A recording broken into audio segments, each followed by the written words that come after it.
اعوذ باللہ من الشیطان الرجیم بسم اللہ الرحمن الرحیم۔ معزز سامعین و ناظرین السلام علیکم۔ پھر معزز سامعین و ناظرین دیکھیے، میری جو گفتگو ہے آج کی، یہ بھی میری پچھلی گفتگو سے ریلیٹڈ ہے۔ میرا موضوع اس وقت ملک پاکستان جس کی حالت پر دل خون کے آنسو رو رہا ہے، اور جو نوجوان طبقہ ہے، خدا کی قسم وہ اس حد تک چلا گیا ہے کہ پہلے بات گالم گلوچ تک تھی، اب یہ بات قتل و غارت تک پہنچ چکی ہے۔ وہ نوجوان جسے انقلابی ہونا چاہیے تھا، آج وہ نوجوان سوشل میڈیا پر بیٹھ کر کسی فاسق کی، کسی فاجر کی، کسی زانی کی، کسی شرابی کی وکالت کر رہا ہے۔ کتنے افسوس کا مقام ہے کہ جس جوان کو انقلابی ہونا چاہیے تھا، وہ جوان کسی فاسق و فاجر کے عشق میں مبتلا ہو چکا ہے۔ اور اس کی وجہ کیا ہے؟ اس کی وجہ ہے جمہوریت مغربی، کہ جس نے اس ملک کا بیڑا غرق کر کے رکھ دیا ہے۔ وہ نظام جو پروردگار عالم کی طرف سے تھا، وہ نافذ نہ ہونے کی وجہ سے ہمارا جوان آج طاغوت کے نرغے میں ہے، طاغوت کے نرغے میں، اور اس طاغوت کے نرغے میں دینے والے ہی ہمارے علماء ہیں۔ میرے معزز سامنے ناظرین، میرے نوجوان دوستو، خدا کے لیے کبھی قرآن سے پوچھا ہے؟ کبھی قرآن سے سوال کیا ہے؟ خدا کی قسم قرآن سے سوال کریں، قرآن کو پڑھیں، قرآن آپ کے سوالوں کے جواب دے گا۔ قرآن تو آپ سے باتیں کرنے والا ہے۔ آپ قرآن سے باتیں کریں تو صحیح، قرآن سے باتیں کریں، قرآن آپ کے تمام سوالوں کے جواب دے گا۔ کبھی آپ نے زحمت کی کہ ہم قرآن سے ہی پوچھ لیں کہ ہمارا حاکم کیسا ہونا چاہیے، ہمارا رہبر کس طرح کا ہونا چاہیے، ہمارا مرشد کس طرح کا ہونا چاہیے، ہمارا لیڈر کس طرح کا ہونا چاہیے؟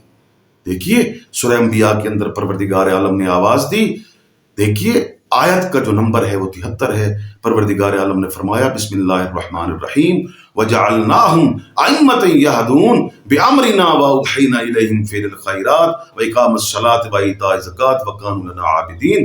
پروردگار عالم نے واضح طور پہ فرمایا وَجَعَلْنَاهُمْ أَئِمَّةً، رہبر بنانے والا میں ہوں، وَجَعَلْنَاهُمْ حاکم بنانے والا میں ہوں، مرشد بنانے والا میں ہوں، حاکم بنانے والا میں ہوں، لیڈر بنانے والا میں ہوں، رہبر بنانے والا میں ہوں۔ وَجَعَلْنَاهُمْ أَئِمَّةً يَهْدُونَ بِأَمْرِنَا، بناتا میں ہوں، وہ ہدایت کرتا ہے، یہدون بِأَمْرِنَا، وہ جا کے لوگوں کی ہدایت کرتا ہے، بِأَمْرِنَا، میرے حکم سے۔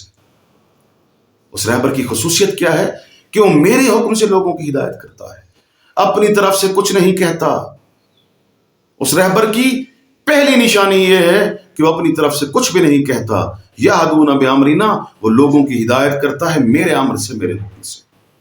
وَأَوْحَيْنَا إِلَيْهِمْ فِعْلَ الْخَيْرَاتِ، وہ جو لوگوں کے اندر جا کے امر بالمعروف، نیکی کا حکم دیتا ہے اور برائی سے روک دیتا ہے، وہ بھی مجھ سے حکم لیتا ہے، وہ بھی حکم مجھ سے لیا جاتا ہے۔ میرے معزز سامعین، یہ پروردگار عالم ارشاد فرما رہا ہے۔ اس کے بعد جو سب سے بڑی صفت پروردگار عالم نے بیان کی اس رہبر کی، کیا فرمایا؟ وَقَانُوا لَنَا عَابِدِينَ۔ اس کی سب سے بڑی صفت یہ ہے کہ وہ ایسا رہبر، ایسا لیڈر، ایسا حاکم میری بندگی کرنے والا ہے، میری بندگی۔ وَقَانُوا لَنَا عَابِدِينَ، میری بندگی کرنے والا، خواہشات نفسانی کی بندگی کرنے والا نہیں۔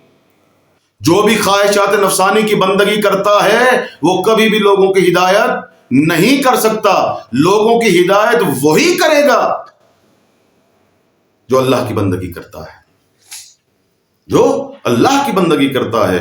میرے معزز سامعین ناظرین، دیکھیے میں اب ایک حوالہ دینے جا رہا ہوں، ایک روایت پڑھنے جا رہا ہوں امام زین العابدین علیہ السلام کی، کہ امام زین العابدین علیہ السلام سے کسی شخص نے سوال کیا، یا ابن رسول اللہ، ہم کیسے معلوم کریں کہ فلاں شخص مومن ہے یا غیر مومن ہے، مومن ہے یا غیر مومن ہے؟ تو خدا کی قسم میرے مولا نے، میرے امام نے تاریخ کا سب سے بڑا جملہ کہا۔ میرے امام نے فرمایا کہ مومن کے ایمان میں سیاسی آزمائش ضروری ہے، مومن کے ایمان میں سیاسی آزمائش ضروری ہے۔ کتاب کا نام ہے احتجاج تبرسی، جس سے یہ میں روایت پڑھ رہا ہوں۔ اس نے کہا یا ابن رسول اللہ، میں سمجھا نہیں آپ کی بات کو، سیاسی آزمائش کیسے سیاسی آزمائش؟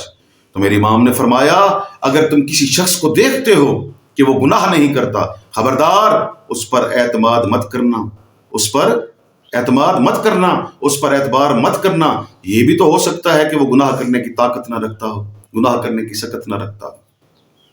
کس کے جملے ہیں؟ میرے امام کے۔ خبردار اس پہ اعتبار مت کرنا۔ اس کے بعد میرے امام نے بات کو آگے بڑھایا، کیا فرمایا میرے امام نے؟ میرے امام نے فرمایا جب تم کسی ایسے شخص کو دیکھو کہ وہ گناہ کرنے کی طاقت بھی رکھتا ہو مگر اس کے باوجود بھی وہ گناہ نہ کرتا ہو تو خبردار اس پر بھی اعتبار مت کرنا، اس پر بھی اعتماد مت کرنا۔ کیوں؟ ہو سکتا ہے کہ وہ یہ گناہ پسند نہ کرتا ہو، کوئی دوسرا گناہ پسند کرتا ہو۔ یا علی یا علی یا علی، یہ میرے امام کے جملے ہیں۔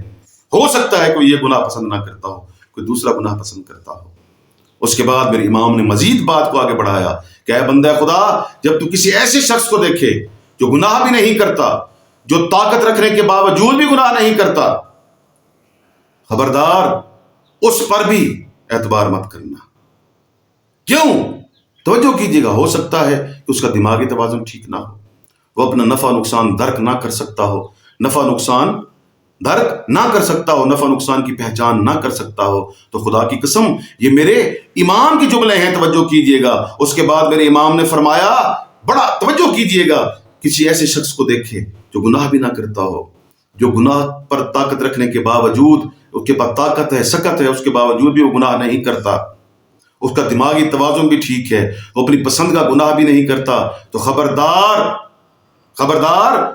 اس پر بھی اعتبار مت کرنا، خبردار اس پر بھی اعتبار مت کرنا، بلکہ یہ دیکھنا کہیں وہ سیاستدان تو نہیں ہے۔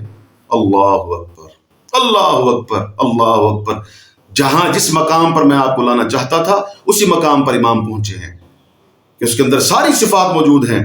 وہ داڑھی بھی رکھتا ہے، وہ نماز بھی پڑھتا ہے، وہ روزے بھی رکھتا ہے، وہ حج بھی کرتا ہے، وہ زکوٰۃ بھی دیتا ہے، وہ خمس بھی دیتا ہے، وہ ماتم بھی کرتا ہے، اس کے سر پہ امامہ بھی ہے، دوش پر عبا بھی ہے، وہ مجالس بھی سنتا ہے، وہ میلاد بھی سنتا ہے، مگر وہ مومن اس صورت میں ہوگا جب وہ سیاست کو پسند نہیں کرے گا۔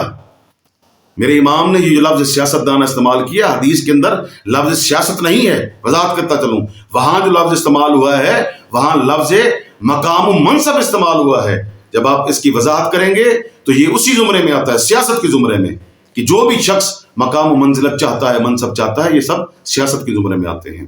دیکھیے میرے امام نے واضح کلیہ دے دیا کہ مومن وہی ہے جو ان تمام چیزوں کو ترک کرتا ہے اور سیاست کو، مقام و مرتبے کو پسند نہیں کرتا۔ امام نے فرمایا کہ اگر کوئی شخص تمام گناہ کو ترک کرنے والا ہو، تمام گناہ جو میں نے بیان کیے، تمام گناہوں کو ترک کرنے والا ہو مگر سیاست کو پسند کرتا ہو، تو خدا اس پر لعنت کرتا ہے۔ روایت کے اندر یہی جملے ہیں، پڑھ کے دیکھ لیجئے۔ میرے امام نے واضح فرما دیا، ایک شخص ہے وہ تمام حرام کام کو ترک کرتا ہے، تمام حرام کام ترک کرتا ہے، تو اب اس کو کس طرح ہم آزمائش اس کی کریں گے؟ سیاست پر، مقام و منصب پر اس کو تولیں گے، آیا کہ وہ مقام و منزلت کا خواہش مند تو نہیں ہے۔ دیکھیے یہ بھی تو ہو سکتا ہے نا کہ اس نے سارے حرام کام ترک کر دیے ہوں کوئی بڑا حرام کام کرنے کے لیے، ہو سکتا ہے۔ تو میرے نوجوان دوستو، دیکھیے دین کو سمجھیں، اللہ کے قوانین کو سمجھیں، اللہ کی کتاب کو سمجھیں، پھر آپ کو سمجھ میں آئے گا کہ حاکم کیسا ہونا چاہیے، پیشوا کیسا ہونا چاہیے، رہبر کیسا ہونا چاہیے، لیڈر کیسا ہونا چاہیے۔ آپ نہیں بنا سکتے، آپ کے پاس اختیار ہی نہیں ہے، آپ چن نہیں سکتے، اس لیے کہ آپ صاحب عقل تو ہیں لیکن صاحب ہدایت نہیں۔ میرے معزز سامعین، میری نوجوان دوستوں سے گزارش ہے کہ خدا کے لیے جتنا وقت آپ سوشل میڈیا پر ان فاسق و فاجر لوگوں کی وکالت کرتے ہیں، اس میں سے آدھا وقت بھی اگر آپ قرآن کو دے دیں گے تو خدا کی قسم میں پورے یقین اور وثوق سے کہتا ہوں کہ آپ پروردگار عالم اس پیغام کو سمجھ جائیں گے کہ حاکم کس طرح ہونا چاہیے، رہبر کس طرح ہونا چاہیے، پیشوا کس طرح ہونا چاہیے۔ میرے معزز سامعین و ناظرین، میرے نوجوان دوستو، میں معذرت کے ساتھ اگر کسی کی دل آزاری ہوئی ہو تو میں معذرت چاہتا ہوں اور آپ لوگوں سے ریکویسٹ کرتا ہوں، گزارش کرتا ہوں کہ میرے چینل کو لائک بھی کریں، سبسکرائب بھی کریں، میری ویڈیو کو شیئر بھی کریں۔ والسلام۔